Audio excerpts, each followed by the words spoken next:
গল্পের শুরুতে আমরা দেখি ব্যারি নামের এক মানুষকে যে তার বাড়িতে কয়েকটা ব্যাগ ভর্তি টাকা নিয়ে এসেছে। কিন্তু এই টাকা দেখে ব্যারির চিন্তায় পড়ে গেল, এত টাকা সে রাখবেই বা কোথায়? বাড়ির ভেতর তো আগে থেকেই টাকা গাদা গাদা করে ভর্তি, এমনকি মাটির নিচে পুঁতে রাখার জায়গাটাও শেষ। যেখানেই সে মাটি ঘোরে পুরনো পোতা টাকা বেরিয়ে আসে। তখন ব্যারি ভাবে এই টাকাগুলো ঘোড়া রাস্তা বলে রেখে দিই, কিন্তু দরজা খুলতেই যা ঘটল তা অদ্ভুত। একসাথে অগণিত টাকা তার উপর ঝরে পড়ল, পুরো আস্তাবলজনক টাকার পাহাড়ে ভর্তি হয়ে গেছে। কিন্তু এই পর্যন্ত তার কাছে এত টাকা কখনো ছিল না। কয়েক বছর আগেও তিনি ছিলেন কেবল একটা এয়ারলাইনের পাইলট। ব্যারির বান্ধবী ল্যাসি খুব সুন্দরী, তাদের জীবনটাও তখন শান্ত আর সুখেই ছিল। ব্যারি ভাবত তার জীবন এমনি সুখে কাটবে, কিন্তু হঠাৎ বিপদ এসে কড়া নাড়ে। এক সন্ধ্যায় যখন ব্যারি হোটেলে বিশ্রাম নিচ্ছিল, তখন এক রেশম গভীরিওয়ালা লোক তার কাছে এসে তাকে ব্ল্যাকমেল করে। সে বলে, ব্যারি, তুমি আমাদের কাছে সিগার স্মাগলিং করিয়ে যাচ্ছ। এ কথা শুনে ব্যারির ঘাম ছুটে যায়, কারণ এ কথা বের হয়ে গেলে তার খ্যাতি নষ্ট হবে, পাইলট লাইসেন্স বাতিল হয়ে যেতে পারে। ব্যারি ভয় পেয়ে পড়লে সেই মানুষেরা বলল, আমার তো এখানে সিআইএ এজেন্ট, আমার নাম মন্টি। ব্যারিকে তারা পরিচয় করায় তাদের দলের সদস্যদের সাথে এবং তাকে নিয়ে যায় একটি গোপন স্থানে, একটি বিমান রাখার হ্যাঙ্গারে। সেখানে দেখেই ব্যারি চোখ চোখ করে উঠল। ওইটা ছিল সেই সময় সবচেয়ে শক্তিশালী প্লেন, দুটো খুব শক্তিশালী ইঞ্জিন সহ। ব্যারি বিমোহিত হয়ে প্লেনটা ঘুরে নাখে। মন্টি খুশি হয়ে তাকে তার মিশনের কথা জানায়। মন্টি বলে, তোমাকে এই প্লেনটা দিয়ে সেন্ট্রাল আমেরিকার শত্রু দেশের উপর ওড়াতে হবে। প্লেনটা মাটির নিকটে নিচু করে উড়বে যাতে গুপ্তর ছবি তোলা যায়, কিন্তু এটা এক গোপন গোয়েন্দা মিশন। এই মিশনের কথা অমনি কারো সাথে বলবে না, রোম্যান্সে থাকা ল্যাসিকেও নয়। ব্যারি তখন শুধু একটাই ভাবছে, তার স্বপ্নের ওই প্লেন উড়াতে পারবে কিনা সে উত্তেজিত। মন্টি দরজা খুলে দেয় যাতে ব্যারি প্লেনের টেস্ট ড্রাইভ নিতে পারে। বাড়ি গিয়ে ব্যারি ল্যাসিকে বলে, আমি এখনকার চাকরি ছেড়ে দিচ্ছি, আমাকে অন্য একটি কোম্পানি থেকে ভালো অফার এসেছে। মিশনের কথা সে একটাও বলে না। ল্যাসির জন্য এটা অদ্ভুত, কি করেই হোক এয়ারলাইনের ক্যাপ্টেনের চাকরি ছেড়ে অজানা একটি কোম্পানিতে চলে আসবে। সেই রাতেই এক ফ্লাইটের সময় ব্যারি হঠাৎ ককপিট ছেড়ে বাইরে চলে আসে, তার জীবনের এক নতুন শুরু করতে। এরপর থেকে ব্যারি মন্টির লোক হয়ে যায়। সে সেন্ট্রাল আমেরিকার ভিতরে ভিতরে প্লেন ওড়ায়, বিপজ্জনক সব কাজ করে যাতে গুপ্ত চিত্রগুলো সংগ্রহ করা যায়। প্রতিবারের ভ্রমেই ঝুঁকি থাকে, কিন্তু ধীরে ধীরে ব্যারির কাছেই ঝুঁকি ভরা কাজই আনন্দ দেয়। মন্টি যখন ছবিগুলো সিনিয়রদের দেখায়, সবাই বাহবা দেয়, কিন্তু ব্যারি এখনও ল্যাসিকে কিছু জানায়নি। পরে তাদের বিয়েও হয় এবং এক কন্যাও জন্ম হয়। তবুও ব্যারির আয় খুব বেশি নয়। ব্যারি মন্টিকে বলে, এই রোজগার দিয়ে তো গুটি কয়েক পরিবার চালানোই কঠিন, কিছু করো। কিন্তু মন্টি এই বিষয়টাই কোনো ব্যবস্থা করে না। একদিন মন্টি ব্যারিকে প্যানামায় অন্য একটি মিশন দেয়। ব্যারি এসব মিশনে অভ্যস্ত, সে নির্বিঘ্নে মিশনটা সম্পন্ন করে। তারপর 1980 শুরু হয়। ব্যারি কলম্বিয়ার একটা জায়গায় জ্বালানি ভরতে গিয়ে হঠাৎ 3টে দড়িয়ে ধরা লোক এসে তাকে ধরে। লোকেরা খোলে হাতে অস্ত্র নিয়ে ঘুরে বেড়ায়, তারা তাকে জোর করেই গাড়িতে তুলে নেয়। ব্যারির আর কোনো উপায় নেই, তাই সে চুপচাপ তাদের বেশে চলে যায়। সেখানে তাদের লিডারকে পাওয়া যায়, পাবলো এসকোবার। পাবলো ব্যারির আসল পরিচয় জানে, আরও জানে যে ব্যারি সেন্ট্রাল আমেরিকার গোপন ফটো তোলা কাজ করে। তখন ব্যারি ব্যাগমুখ পেয়া বোঝানোর চেষ্টা করে যে সে কেবল একটি কোম্পানির জন্য কাজ করে, সিআইএ নয়। কিন্তু পাবলো পুরো সত্যি জানেই তার ওপর হাসি ফোটে। পাবলো বলে, আমি তোমাকে কোনো ক্ষতি করব না, তবে তোমাকে আমার কিছু সাহায্য লাগবে, একটু স্মাগলিং করতে হবে আমার জন্য। তুমি আমার জিনিসগুলো উড়িয়ে নাও, প্রতিটি ডেলিভারির বিনিময়ে আমি তোমায় 1 কেজি করে $2000 দিই। এটা শুনে ব্যারি দারুণ খুশি, ছবি তোলার থেকেও অনেক বেশি রোজগার। কিন্তু পুরো সিস্টেম বুঝে ব্যারি জানতে পারল সমস্যা কোথায়। পাবলো যে রানওয়ে বানিয়েছে সেটা খুব ছোট, অনেক পাইলটই আগে থেকেই টেক অফের সময় মারা গিয়েছিলেন। ব্যারি বলল, এই রানওয়ে একটু লম্বা করে দাও, তোমার কাছে টাকা কম আছে। কিন্তু পাবলো বলে, কাজ করতে চাইলে করো, না হলে এখান থেকে চলে যাও, কোনো পরামর্শ দরকার নেই। এই কথা শুনে ব্যারির গর্ডে আঘাত লাগে। সে ঠিক করল, আমি এই ছোট রানওয়েতেই উড়িয়ে দেখাবো। সে বলল, এই ডেলিভারিটি তোমার মতো হবে না, আমি বলবো কিভাবে ডেলিভারি হবে। সে পাবলোকে জানালো একটি খোলা মাঠের কথা, সে প্লেনকে খুব নিচু করে নিয়ে গিয়ে মাল গিলে ফেলে দেবে, তুমি লোক পাঠিয়ে নিয়ে নেবে। পাবলো রাজি হলেন এবং মাল লোড করানো হলো। যখন উড়ার সময় হলো, ব্যারি দেখল প্লেনের ভিতরে পাবলোর এক লোক পাইলট সিটে বসে আছে।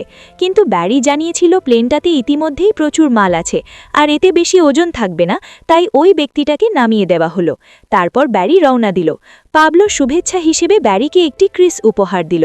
ব্যারি প্লেন নিয়ে উড়ে চলে। অদ্ভুতভাবেই সে জানে না যে পাবলো এবং তার লোকেরা আসলে বাজি ধরেছে যে ব্যারি ওই ছোট রানওয়েতে প্লেনটা উড়িয়ে তুলতে পারবে কিনা। ব্যারি বেছে বেছে টেক অফ করে। মাল ভারী হওয়ায় প্লেনটা কোটি মুহূর্তের জন্য নিচে নেমে গেল, কিন্তু পরে আবার উড়ে গিয়ে গাছেদের মাঝে দিয়ে বেরিয়ে গেল। কিন্তু যখন সে ইউএসএ এয়ারস্পেসে ঢুকল, মিলিটারি রেডারে ধরা পড়ল। ব্যারি অজান্তেই দ্রুত সেই পয়েন্টে পৌঁছালো যেখানে তাকে মাল ফেলার কথা। সে অটো পাইলট অন করল, নিচের হ্যাচ খুলল আর মাল নিচে ফেলে দিল। এইভাবে ডেলিভারি সম্পন্ন হলো।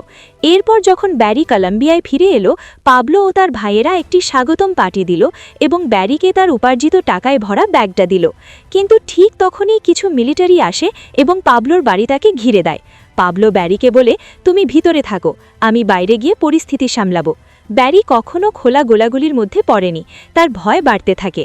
সে টাকা তুলে বাইরে বেরিয়ে লোকদের খোঁজ করতে গিয়ে ধরা পড়ে মিলিটারি সিনিয়রদের দ্বারা। অন্যদের সবাই বেকুসুর খালাস পায়, কিন্তু শুধুমাত্র ব্যারি জেলে পড়ে যায়। জেলে যখন ব্যারি খুব কষ্টে থাকে, হঠাৎ মন্টি তাকে দেখতে আসে। ব্যারির মুখে নানা নীল দাগ, দুটো দাঁতও ভেঙে গেছে। এই খবর শুনে ব্যারি একদম ভেঙে পড়ে। মন্টি জানায়, কাল সকাল 6টায় পুলিশ তোমার বাড়িতে তল্লাশি চালাবে। এই কথা শুনে ব্যারির বুক হু হু করে ওঠে। সে তার পরিবারকে এই সমস্যায় জড়াতে চায় না, তাই সে মন্টির কাছে বারবার আবেদন জানায়। কিন্তু ব্যারি বুঝতেই পারছিল না আসলে সে ধীরে ধীরে মন্টির জালে জড়িয়ে যাচ্ছে। মন্টি বলে, হ্যাঁ, আমি তোমাকে সাহায্য করতে পারি, তবে তার বদলে তোমাকেও একটা কাজ করতে হবে। সে জানায়, পাশের এক দেশের সদ্য সরকার বদল হয়েছে আর নতুন প্রেসিডেন্টের বিরুদ্ধে বহু লোক বিদ্রোহ করছে। এখন আমেরিকা সরকার চায় সেই বিদ্রোহীদের আমরা গোপনে টাকা আর অস্ত্র পাঠাই, কিন্তু কেউ যেন না জানে যে এগুলো আমেরিকা পাঠিয়েছে। মার্কিন যুক্তরাষ্ট্রের নাম কোথাও যেন না আসে। এই গোপন কাজের দায়িত্ব পড়ে মন্টির ওপর।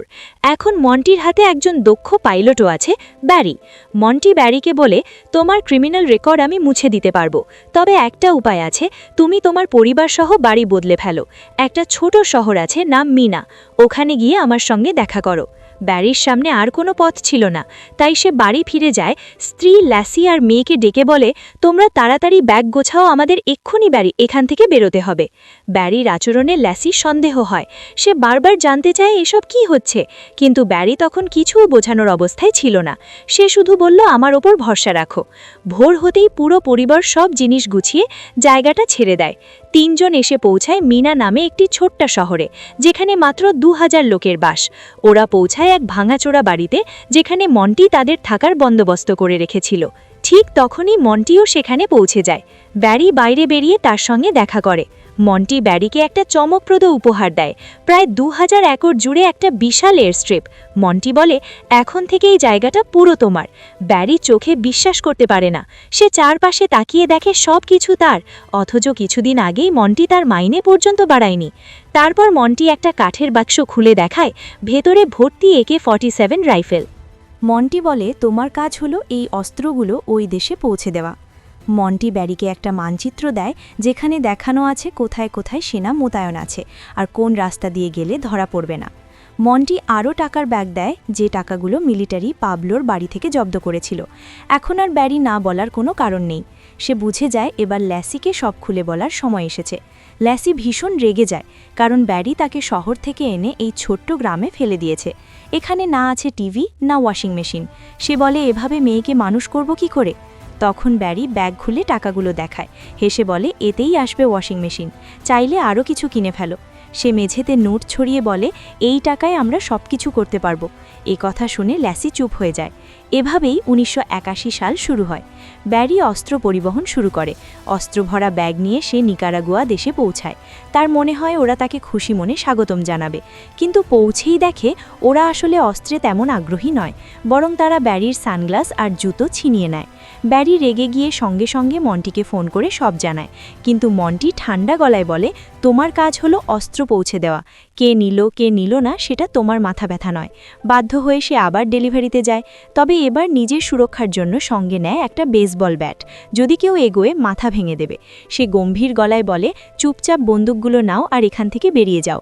এইবার সে তাদের কিছু উপহারও দেয়, কিন্তু ব্যারি তখনই অবাক হয় যখন দেখে প্যাবলো আর তার 2 ভাইও সেখানে এসে পড়েছে।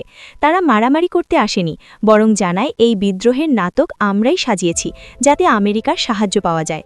তারপর প্যাবলো ব্যারিকে আগের মতোই স্মাগলিং করার প্রস্তাব দেয়। অবৈধ জিনিস আমেরিকায় পৌঁছে দিতে হবে, কারণ ব্যারির কাছে এখন এমন একটা মানচিত্র আছে যা মন্টি দিয়েছে, যা দিয়ে ধরা পড়ার সম্ভাবনা প্রায় শূন্য। ব্যারি রাজি হয়ে যায়। পরে কয়েকদিন সে নিয়মিত অস্ত্র নিয়ে নিকারাগুয়া যায়, আর সেখান থেকে অবৈধ মাল ইউএসএতে পাঠায়। যত বেশি কাজ করে তত বেশি টাকা আসে। এখন তার ব্যবসা বড় হতে থাকে। সে আরও 4 জন পাইলটকে কাজ দেয়, যাতে দ্রুত বেশি ডেলিভারি দেওয়া যায়। যখন ব্যারি টাকায় গড়াগড়ি খাচ্ছে, তখন সিআইএ নতুন পদক্ষেপ নেয়। তারা শুধু অস্ত্র পাঠাতে চায় না, বরং চায় এই বিদ্রোহীদের ইউএসএতে এনে ট্রেনিং দিতে, যাতে তারা দেশে ফিরে গিয়ে সরকার উল্টে দিতে পারে। ব্যারি জিজ্ঞাসা করে ট্রেনিং কোথায় দেবে। মন্টি হেসে বলে, তোমাকে 2000 একরের এয়ারপোর্ট দিয়েছি, একটু জায়গা দে ভাই।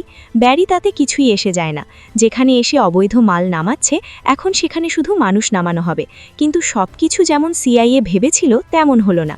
যেই দরিদ্র আর অনাহারে ক্লান্ত বিদ্রোহীরা ইউএস মাটিতে পৌঁছায়, তারা সেখান থেকে পালিয়ে যায়, বলে আমরা আর ফিরে যাব না।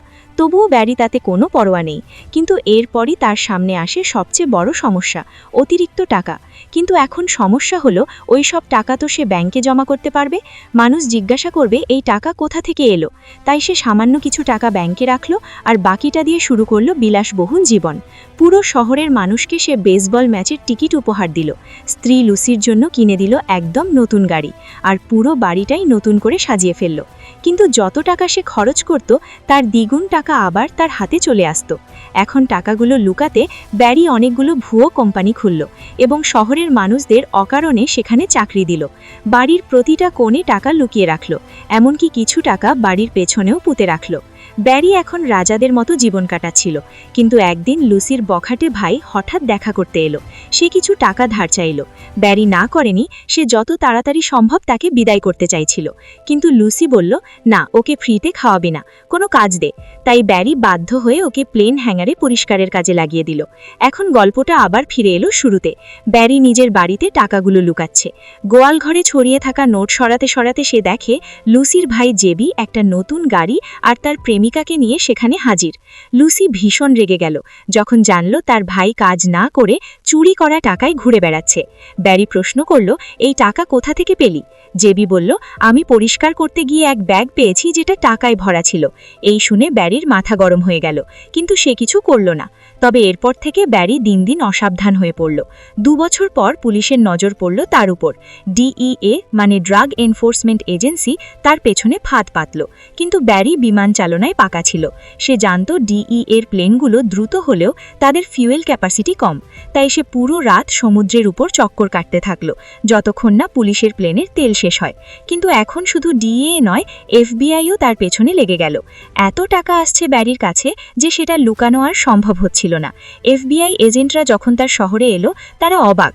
চারদিকে ব্যাংক, দামি গাড়ি, সবাই হঠাৎ ধনী হয়ে গেছে। তারা ভাবতে লাগলো এই টাকার উৎস কোথায়। এক মিশনের সময় ব্যারি আবার বর্ডার পেট্রোলের নজরে এলো। এবার তারা ব্যারির মতো দেখতে আরও 2টো প্লেন পাঠালো, যাতে সে পালাতে না পারে। কিন্তু ব্যারি রেগে গিয়ে হাইওয়ের উপরেই প্লেন ল্যান্ড করলো। নেমেই রাস্তায় থাকা বাচ্চাদের দেখে কিছু টাকা ছুড়ে দিল। তাদের সাইকেলটা নিয়ে ধাঁ হয়ে গেল। তবে এরই মধ্যে প্যাবলোর ফোন এলো। ডিইএ এখন তার পেছনেও লেগে গেছে। তাই সে কলম্বিয়া ছেড়ে নিকারাগুয়ায় পালিয়েছে। ব্যারিও তার সঙ্গে দেখা করতে সেখানে গেল। এই সময় জেবি বাড়িতে একটা টাকার ব্যাগ নিয়ে নিজের নতুন গাড়ি নিয়ে মজা করতে বেরোলো। একটা রেস্টুরেন্টে ঢুকতেই দেখে ভেতরে পুলিশ বসে খাচ্ছে। ভয়ে সে দৌড়ে পালালো, কিন্তু পুলিশ তাকে ধরে ফেলল। এই খবর শুনে ব্যারি তাড়াতাড়ি মিনা শহরে ফিরে এসে সবচেয়ে দামি এক আইনজীবী ভাড়া করল জেবিকে ছাড়ানোর। কিন্তু প্যাবলো সন্দেহ করল হয়তো জেবি পুলিশের কাছে সব ফাঁস করে দিয়েছে। সে বলল, আমি সামলে নেব ব্যাপারটা। ব্যারি বুঝল এর মানে রক্ত ঝরবে। সে অনেক বোঝানোর চেষ্টা করল, কিন্তু প্যাবলো শুনল না। ব্যারি জেবির সঙ্গে দেখা করতে গেল। জেবিকে টাকা, পাসপোর্ট আর বিমানের টিকিট দিয়ে বলল, দেশ ছেড়ে চলে যা। কিন্তু জেবি ভাবল ব্যারি তাকে তাড়াতে চায়। রাগে সে বলল, প্রতি মাসে টাকা পাঠাবে, না হলে সব বলে দেব পুলিশের কাছে। এমনকি লুসিকেও গালাগাল দিল। ব্যারি রাগে গাড়ি থেকে নেমে তার দিকে দৌড় দিল। ঠিক তখনই জেবি গাড়ি স্টার্ট দিল, আর কয়েক সেকেন্ডের মধ্যে এক ভয়ঙ্কর বিস্ফোরণ। গাড়িটা আগুনে পুড়ে গেল, জেবি মারা গেল, আর টাকাগুলো চারদিকে উড়ে গেল। ব্যারি হতবাক হয়ে গেল, কিন্তু ভেতরে ভেতরে বুঝে গেল এই কাজ প্যাবলোরই। সে গাড়িটা টেনে জঙ্গলে নিয়ে গিয়ে ফেলে দিল। এদিকে সিআইএ জানতে পারল যে অস্ত্রগুলো নিকারাগুয়ায় পাঠানো হয়েছিল সেগুলো এখন মাদক পাচারকারীদের হাতে চলে গেছে, আর যাদের ট্রেনিং দিতে আনা হয়েছিল তাদের অল্প কয়েকজনই ফিরেছে। এতে সিআইএ বুঝে গেল এটা বিশাল ভুল হয়েছে। তারা মন্টিকে বলল, মিশনটা বন্ধ করো। ব্যারি জিজ্ঞাসা করল, এখন আমার জন্য কোনো কাজ নেই? মন্টি বলল, আমার পরের নির্দেশের অপেক্ষা করো। ব্যারি বুঝল সে এখন পরিত্যক্ত। পরের দিন মন্টি অফিসে গিয়ে বলল, ব্যারির সঙ্গে সম্পর্কিত সব ডকুমেন্ট জ্বালিয়ে দাও। অন্যদিকে ব্যারি পালানোর প্রস্তুতি নিচ্ছিল, কিন্তু ঠিক তখনই ডিইএ, এফবিআই, পুলিশ সবাই একসঙ্গে হানা দিল। তারা ব্যারিকে ধরে নিয়ে গেল আদালতে। ব্যারি তাদের ঘুষ দেওয়ার চেষ্টা করল। 1 কোটি দেব না, দিচ্ছি 10 কোটি, শুধু ছাড়ো। কিন্তু হঠাৎই ফোন বেজে উঠল। প্রসিকিউটর এসে বলল তাকে মুক্ত করে দাও। ব্যারি অবাক। তাকে গাড়িতে তুলে নিয়ে যাওয়া হলো। সে ভাবল হয়তো মন্টির লোকেরা এসেছে, কিন্তু তাকে সরাসরি নিয়ে যাওয়া হলো হোয়াইট হাউসে। সেখানে প্রেসিডেন্টের সঙ্গে দেখা করতে হলো। সিআইএ ডিরেক্টর আর আর্মি কর্নেল জানালো এই একবার শেষ মিশন করতে হবে। প্যাবলোর সঙ্গে দেখা করে এমনভাবে মিটিং করতে হবে যাতে গোপনে ছবি তোলা যায়, যা প্যাবলোর বিরুদ্ধে প্রমাণ হিসেবে থাকবে। ব্যারি রাজি হলো, কিন্তু ভেতরে ভেতরে ভয় কাঁপছিল। সে জানত প্যাবলো বুঝে ফেললে এবার তার মৃত্যু নিশ্চিত।